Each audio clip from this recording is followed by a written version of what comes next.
linasema shule ya Sabato katika vitendo. Yaani hivi, mkuu wa shule ya Sabato yupo? Kiongozi wa shule ya Sabato upo? Ubarikiwe sana bwana. Hii ya leo ni sana sana kama semina fulani ya shule ya Sabato. Alafu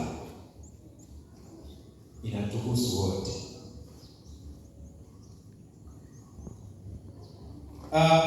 Naomba nianzie kwanza kwenye thamani ya shule ya Sabato.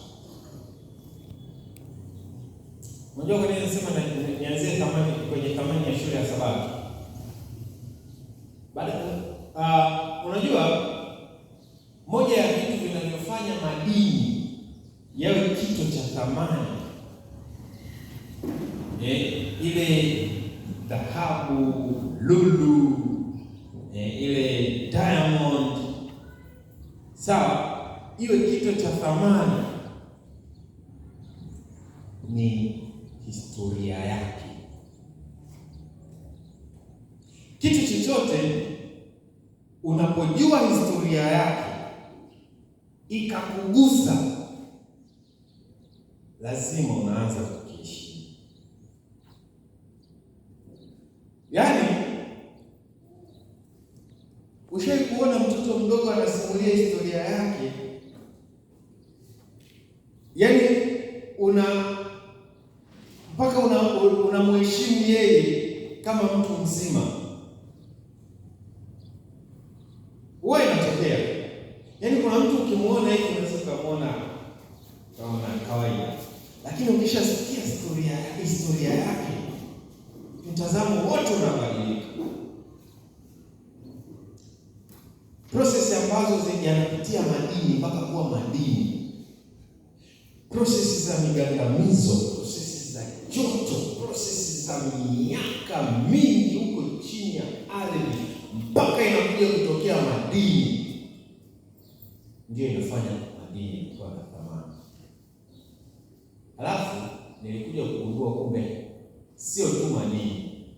Hivi unajua hata pombe zinatofautiana na bei kulingana na namna ambavyo wanaweza wakazipima muda wake. Zile ambazo zinachukua muda mchache kuzitengeneza zinauzwa bei ya chini. Zile nasikia kuna ziko zinazochukua mpaka miaka 15. Ndio chupa moja unashangaa milioni 2. Zipo. Kwa hiyo, kwa nini nasema hivi?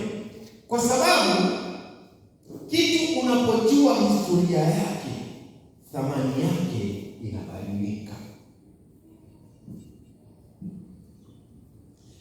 Siku hizi shule ya Sabato tunaichukulia poa kwa sababu hatujui imetoka wapi. Labda leo tukijua ilipotoka,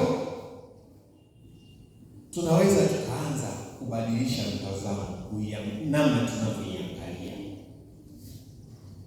Ngoja nikupe historia fupi tu. Wakati vuguvugu la Waadventista walikuwa wanatangaza kwa nguvu kwamba Yesu anakuja mwaka 1844, watu walijikusanya. Kundi kubwa la watu lilijikusanya, wakauza vitu walivyonavyo, wakahubiri kwa nguvu kwamba Yesu anakuja. Lakini ilipofika tarehe 22 mwezi wa 10 mwaka 1844, Yesu hakuja. Kundi kubwa sana la watu likakata tamaa. Historia inasema lilikuwa ni kundi la watu zaidi ya 50,000. Kakabaki kakundi kadogo ka watu wasiozidi 50. Na hao watu walikaa, unaambiwa walikuwa hawana direction. Maana kilichokuwa kimewakusanya pamoja kilikuwa ni ujio wa Kristo tarehe 22 mwezi wa 10. Kwa hiyo hawakuwa na kiongozi, hawakuwa na muongozo. Wao walichokuwa wanafanya ni kuitana, soma Biblia hapa, soma Biblia hapa.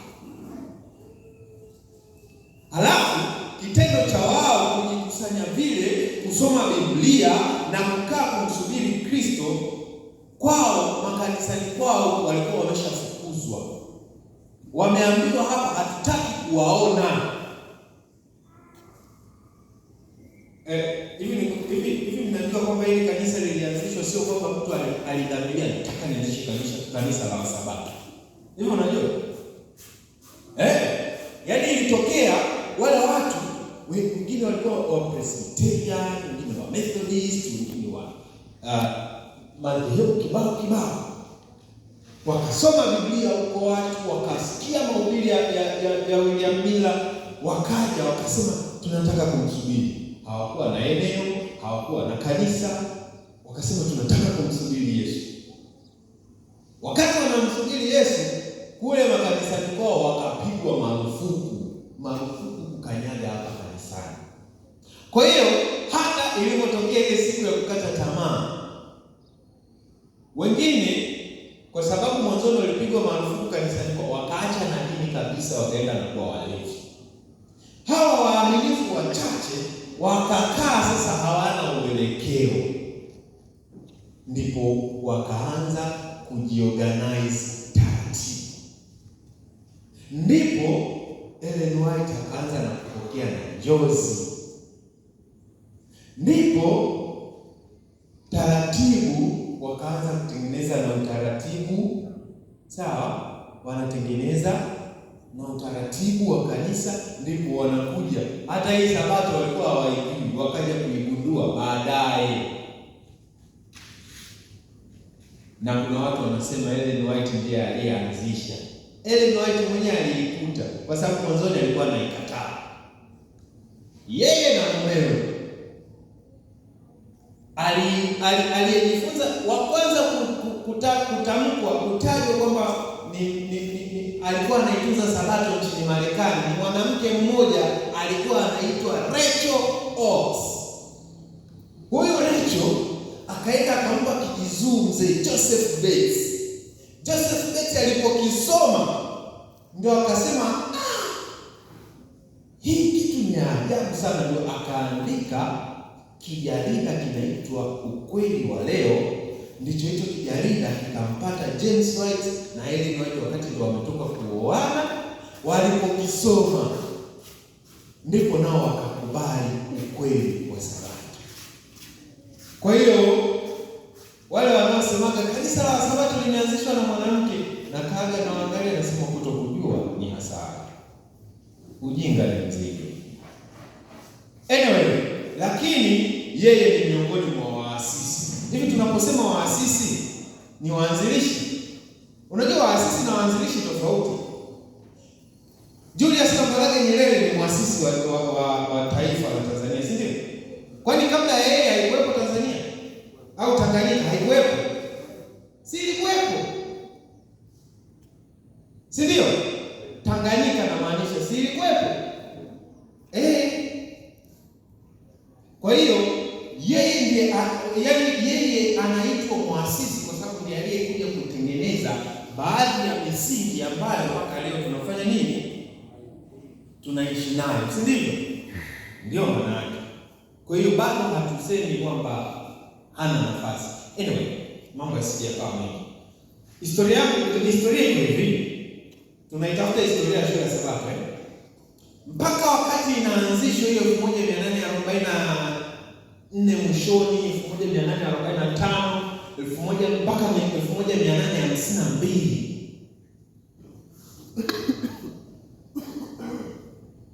Kanisa lilikuwa halina mtaala maalum ambao unawasaidia kuanzia watoto, vijana na watu wazima kuisoma Biblia na kuielewa na hatimaye waweze kusimama mbele za watu na kuitetea. Siku moja James White na Ellen White wakati wanasafiri sasa. Hiyo ni 1852. Siku moja walikuwa wanasafiri umbali mrefu kutoka New York, nafikiri walikuwa wanakwenda New Hampshire, kitu kama hicho. wakati wanasafiri umbali mrefu, zamani walikuwa wanatumia magari ya farasi. Walipofika mahali wamechoka, wakasema sasa tupumzike. Walipopumzika wakaenda chini ya mti. Walipokaa chini ya mti, safari nzima James White alikuwa anafikiria, hivi tuko hapa, tumeugundua huu ukweli muhimu, hivi ni kwa namna gani tutawarithisha hawa, hiki kizazi kinachokuja, tunawarithishaje hiki kitu tulichokigundua? Watakuwaje na misingi ambayo sisi tayari tunayo? Alipofika pale chini ya mti, akamfungua farasi wake, akaenda kula. Wakati yeye anapumzika, akachukua kontena chake cha chakula, akala. Alipomaliza kula, akakifanya kile kama kideski. Sasa kile kontena akakifanya kama kideski, akachukua karatasi, akaanza kuandika. Ndio kwa mara ya kwanza anaandika mwongozo wa shule ya Sabato. Mwongozo wa shule ya Sabato ule alioandika James White ndani ya miaka mitatu, kutoka 1852 mpaka 1855, ulikuwa umeshazalisha shule zingine za Sabato 3 ambayo zilisaidia vijana wakati ule kukua kwenye imani, mpaka shetani akaanza kuogopa. Sasa nikaanza vikwazo, na hapa ndipo unapokuja kugundua shule ya Sabato sio kitu rahisi, sio kitu chepesi. Unajua kwa nini? Kwa sababu kingekuwa kitu chepesi, shetani asingekiangalia hivyo. Changamoto ya kwanza iliyokuja kuanza kuikumba shule ya Sabato ni kugeuka kwenda kiroboti. Ellen White aliwahi kuiandika hii kwenye Testimonies of the Church. Aliwahi kuiandika akasema, niliwaomba nisikike kwa dakika 30. Anyway, acha ni summarize. Anasema aliomba aongee, ilikuwa 1884, hatari za kufanya shule ya Sabato kwenda kama mashine. Unajua mashine ni kitu ambacho hakina uhai, hakina hisia, hakina yaani kiko predicta kwamba chenyewe ukiweka hapa kitu kinaenda kinapita hapa, kinatoka kule. Ndio mashine. Na ndivyo shule ya Sabato ilivyokuja kufanya. Watu wakaifanya tu kama program moja, kama mashine. Unajua bora hata maroboti ya siku hizi yanajua kufikiria. Unaweza kufikiri itafanya hivi, kumbe ikaenda ikafanya hivi. Sasa ni zile tu mashine ambazo hazina brain. Na ndiyo changamoto kubwa ya sasa hivi ya shule ya Sabato. Yaani mnajua tukifika pale tunaanza wakati tumesimama tunaimba wimbo, tutasema fungu la kukariri, tutapiga magoti, tutaomba, tukishakaa utakuja uziaji, utakuja hivi, tunamaliza. Tukitoka hapo tunaenda tunajadili lesoni, tumetoka, tumemaliza. Si ndio? Anasema hiyo ni hatari. Shule ya Sabato inaweza kuwa na mahudhurio mazuri, muziki mzuri, mwalimu kutoa somo zuri, na bado ikawa kama maiti iliyowekwa vizuri. Hili neno ni gumu. Unajuaje kwamba shule ya Sabato ni maiti iliyowekwa vizuri? maisha yanayoguswa kutokana na shule ya Sabato, na watu hawakutani na Mungu kweli.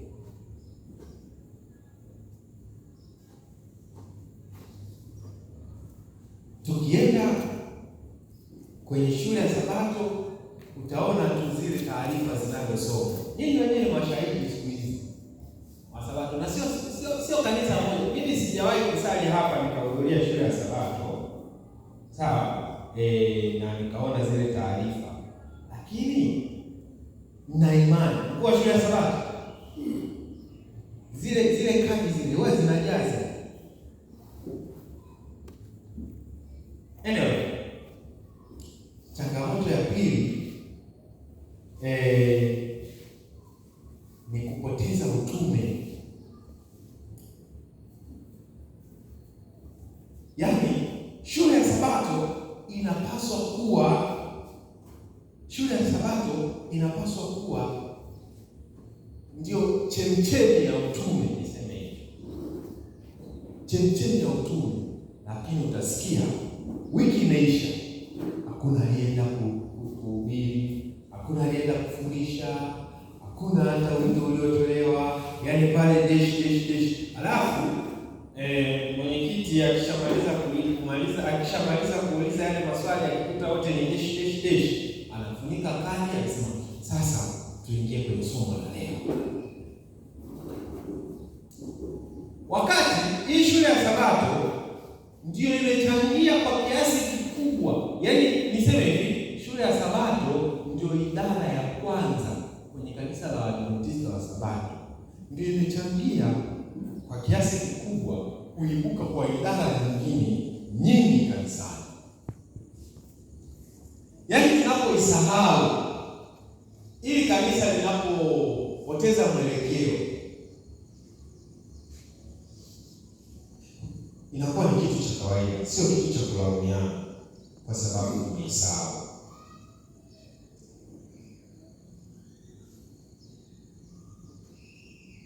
Changamoto nyingine ni ile wazazi wanatanguliza watoto wao kanisani, wanawapeleka kwenye shule ya Sabato, alafu wao wabaki. Wao wanatangulia kanisani, wameacha watoto wao nyumbani. Sasa iko hivi, wazazi mnaowapeleka watoto kanisani alafu nyinyi mmebaki nyumbani, au wale mnaokwenda nyinyi kanisani watoto wameacha nyumbani, ni misingi gani ambayo mnaitengeneza? Kwa sababu huyu mtoto anapokuja kanisani, anachojifunza anatakiwa wewe mama mzazi nyumbani akishindilie. Yaani kama vile ambavyo tunawasimamia watoto wetu homework za shule. Yaani akirudi tu shule mtoto, cha kwanza naambia leta begi lako, nipe daftari, unaangalia amepewa homework gani. Haya, nenda kachukue chakula kiko pale kwenye hotpot, kaa hapa. Kula, ukimaliza fanya homework yako ndio ukacheze. Ila kanisani nasikia naenda kanisani, haya nenda. Ukirudi umerudi, haya weka vitu vyako hapa, nenda sokoni. Uhangaiki kuangalia hata umejifunza nini.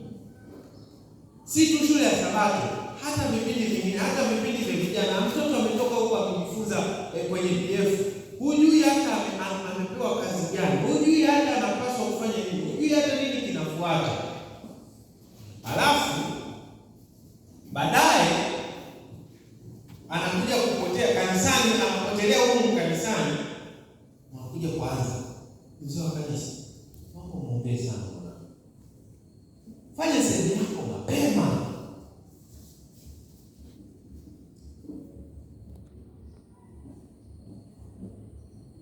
Ikiwa wazazi hawako ndani ya shule ya Sabato wakijifunza pamoja na watoto wao, hawafanyi kazi ya kuwaelimisha na kuwatunza. Maana mwalimu wa shule ya Sabato ana sehemu ndogo sana katika dhidi ya katika ukuaji wa kiroho kwa mtoto wako. Changamoto ya 4 ambayo sasa hivi inaikuta shule ya Sabato ni ukisasa. Vijana kiamka asubuhi, cha kwanza unaingia TikTok kule, akili imechangamshwa, yaani asubuhi na mapema ushazoea kuangalia vitu vimechangamka. Status za watu unaangalia zimechangamka, Instagram zimechangamka. Alafu unakuja hapa kanisani, unakaa unamwangalia mhubiri kama hivi, ameenda kushoto, ameenda kulia, anaongea vitu ambavyo bado hujavijua sana. Unajikuta tu shule ya Sabato au neno la Mungu linakosa mvuto. Kwa hiyo moja ya changamoto ilikuja kufanya hivi, wale wabunifu wameamua kuleta usanii mpaka kwenye shule ya Sabato ili changamke, vijana wavutie. Kwa hiyo sasa imegeuka kuwa ni chips mayai, imegeuka kuwa baka au pizza shule ya Sabato. Yaani ina utamu mwingi lakini haina virutubisho.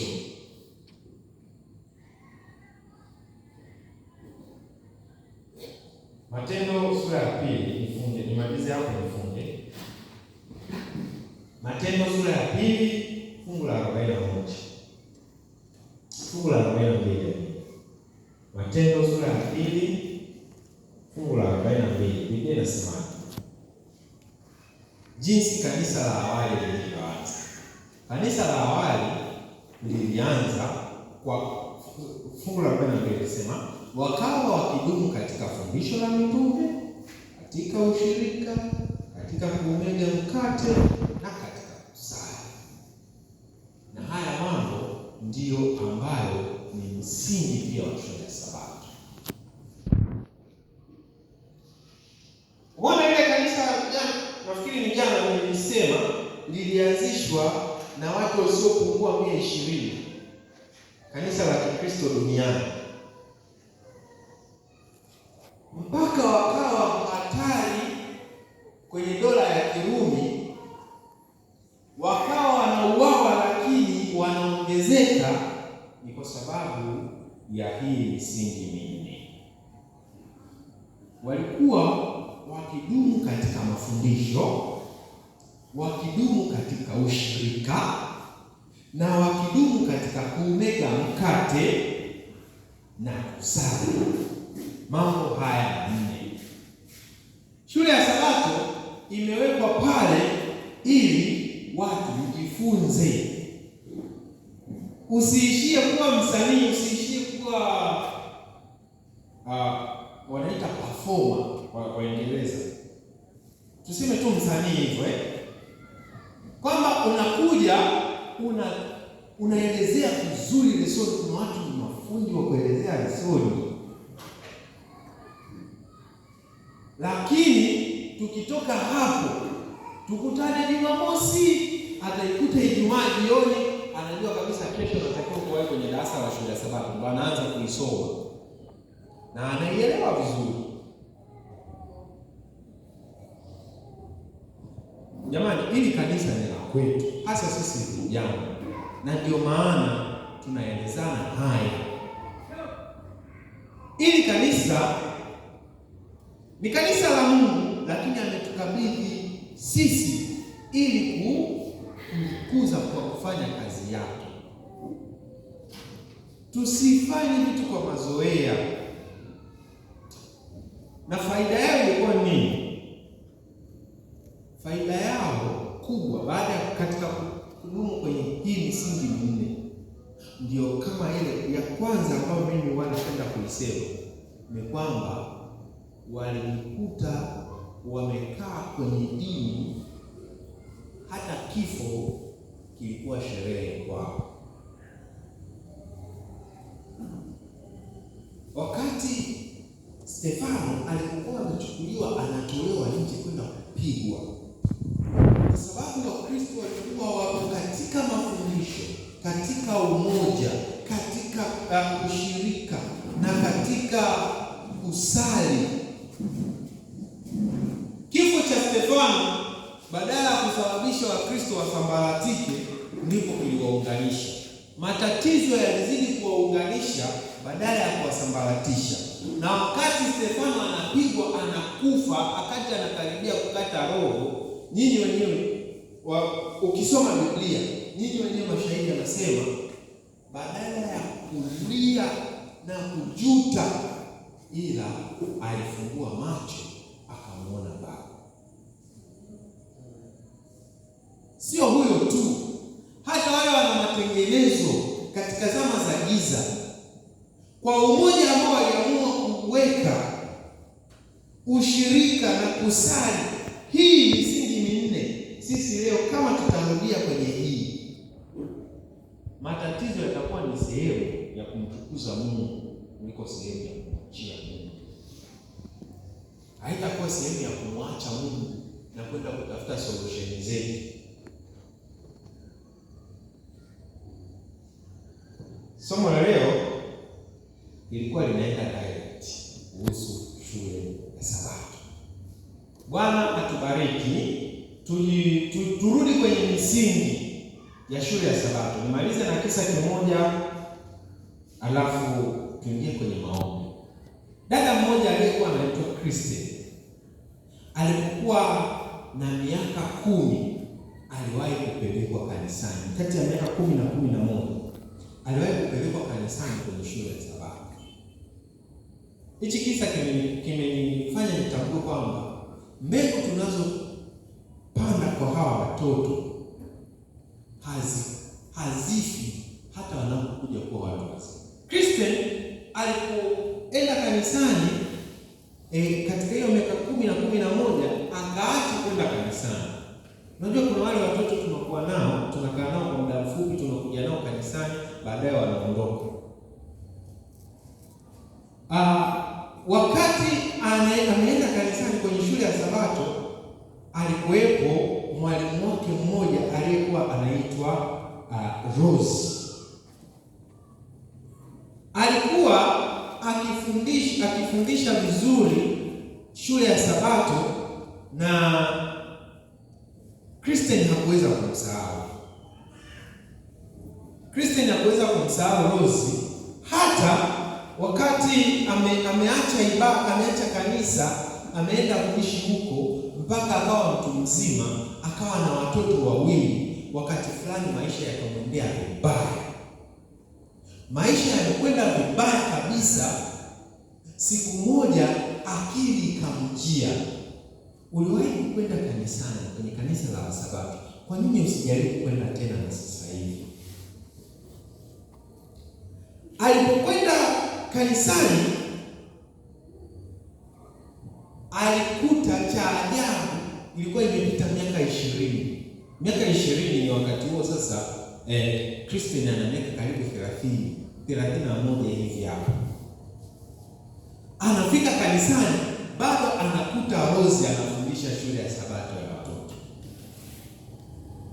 Alifurahi, na story inasema alimwambia Rose, nakumbuka masomo yako mpaka leo, na hayo masomo yako ndiyo yamenifanya leo nirudi kanisani.